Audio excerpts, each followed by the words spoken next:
Imagine being on the front line of the civil rights movement, making history for an entire race of people. And when you die, the sitting president in the country that you helped shape won't recognize your service because you didn't go to his birthday party. It sounds crazy.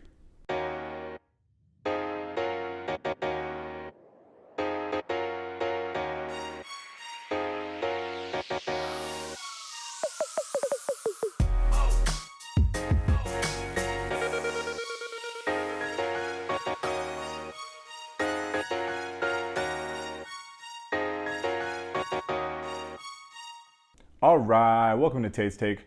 If you're new here, I do movie and TV reviews every week. Give you a little background, then let you know if I think it's worth checking out. If you're into that sort of thing, go ahead and hit that subscribe button for your boy.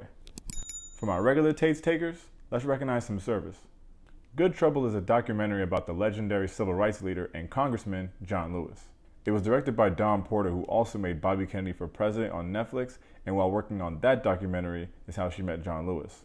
Good Trouble came out on July 3rd and is available to watch in the movie theaters, if they still do that kind of thing where you live, but of course available to rent for $6.99 on like Google, Amazon, YouTube, and of course Apple. And Apple recently announced that the proceeds from the documentary they are donating to African American museums that honor the legacy of John Lewis.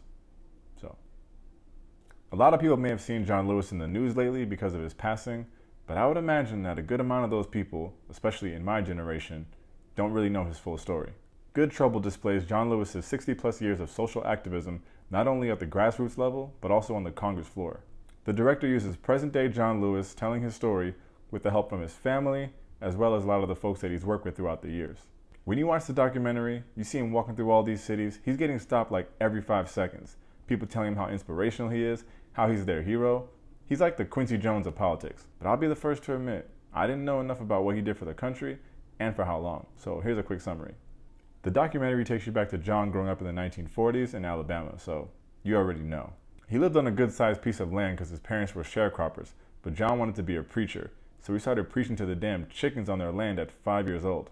Growing up in Alabama at that time, and also probably right now, racism was everywhere, but his family would take him to New York where it was way groovier. And he'll be like, what the hell? Why is it so much groovier up here? John would always ask his parents, why do we have to go to this water fountain? And his parents would say, don't question these things and stay out of trouble. As he got older, he started delivering sermons back home and was preparing to apply for college. Living just outside of Troy, Alabama, of course he applied to Troy University, but he was denied several times. He was a huge fan of Dr. Martin Luther King Jr., so he literally writes him a letter saying that he applied to Troy, but keeps getting rejected.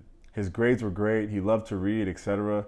I mean, this dude used to wear a suit to high school just cuz. Regardless, he never thought Dr. King would respond.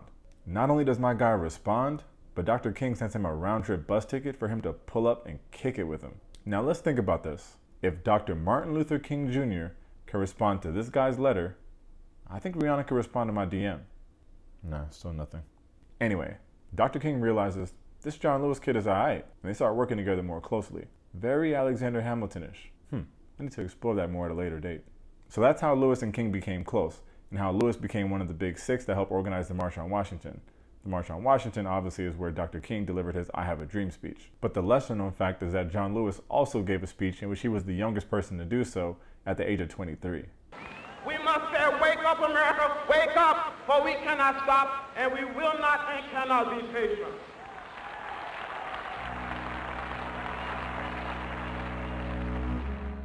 Just 2 years later, Lewis helped organize the Selma to Montgomery marches over the Edmund Pettus Bridge in an attempt to peacefully express African Americans' right to vote. But the police didn't care. They stopped them in their tracks and attacked as many peaceful protesters as they could. John Lewis suffered a fractured skull. Lewis was the last surviving member of the Big Six. He went on to serve on the Congress floor for over 30 years, fighting for some of the same causes the Big Six was fighting for over 60 years ago. So what's my take? Obviously, this is a must-watch documentary, but not because it's the best documentary in the history of documentaries. That's Tiger King. I'm just kidding. But in all seriousness, it was a rare occasion in which we were able to give an icon their flowers before they passed away. We spend so much time hearing about the same Black history icons, the Martins, the Rosas, the Harriets, the Fredericks, all of which have been long gone for decades. Not to take anything away from the OGs, but there's too many living and breathing heroes that we need to learn about. Good Trouble does a great job of not only telling John Lewis's origin story, but also allowing us the opportunity to hear from some of his peers that speak so highly of him. from Hillary Clinton to AOC, Nancy Pelosi to Cory Booker, Stacey Abrams, Elijah Cummings. Yes, Marco Rubio, that's a whole different dude. The point is, you get to hear from a lot of people who are doing just what I said, giving him his flowers. You can tell that Dawn Porter wanted this film to skew more on the positive side. And while I personally wanted to hear more about his time in the 60s and what the conditions were like fighting for our rights back then, she probably figured we'd get enough of that content in general. It's very interesting, and I suppose exhausting, that some of the issues that John Lewis started his career fighting for are the same ones he died fighting for.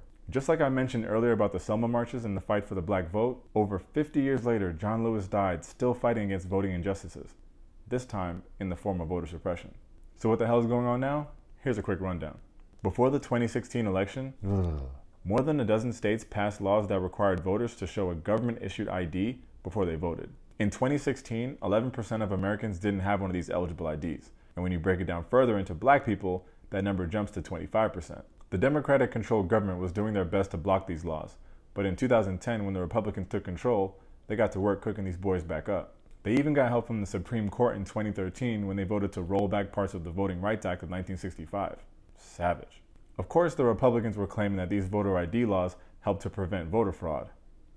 Well, that sounds like a noble cause. The only problem is, under George W. Bush, only 86 cases of voter fraud led to convictions in over 5 years. So Tate, if they claim it's to fight voter fraud, and you're saying there ain't no damn voter fraud, why are they really doing this? Well, that's a good question, and it depends who you ask. But some political scientists actually discovered that states with increased minority voter turnout for the 2008 election were more likely to enact these type of voter ID laws. Yeah. And it's not only voter ID laws. It's changing polling locations that require blacks to travel further than whites. It's broken polling machines, and it's those long-ass lines due to reduced polling locations. And speaking of, let me vent for a second. Because if the Founding Fathers knew we went to the fucking moon in 1969, and this thing is 1 million times more powerful than the computers it took to get us there, and we could order burrito bowls whenever we want, but we still gotta wait in line to vote with a fucking piece of paper, they'll be disgusted with us. The point is, for all the ways that this country has improved since John Lewis suffered that fractured skull on Bloody Sunday in 1965, there's still work to be done, and he never stopped working. In December of 2019, the congressman was diagnosed with stage 4 pancreatic cancer, and just like any other obstacle he faced in his life, he vowed to fight. However, at stage 4, the disease has already spread to other organs, and most cancer professionals give their patients months to live from diagnosis, not years. And so it will go. Just 6 months later, and only 2 weeks after this documentary was released, John Lewis would pass away at the strong age of 80 years old. I'm gonna give Good Trouble 5 stars. Not because it's the best documentary in the world, but because it's the one we need right now. It's imperative now more than ever that we don't rest on the concept of how far we've come. There's more work to be done, and we need to keep fighting and getting into good trouble. For John Lewis and for all of our other leaders who no longer can. If you want to help the fight, I have a few different links in the description of this video. First, a link where you can get more information on how to fight voter suppression all over the country. Second, the link where you can sign the petition to have the Edmund Pettus Bridge renamed the John Lewis Bridge. I had no idea who Edmund Pettus was until the petition came up. Not only was he a Confederate officer, but he was a Grand Dragon in the Ku Klux Klan. Let's just do that. Finally, there'll be a link to PanCan, which helps aid in research and treatments of pancreatic cancer. Pancreatic cancer is the 3rd leading cause of cancer-related deaths in the United States. As always, thanks for checking out Tate's Take. If you enjoyed the video, check out some of those links. Thanks for the time, y'all. Peace.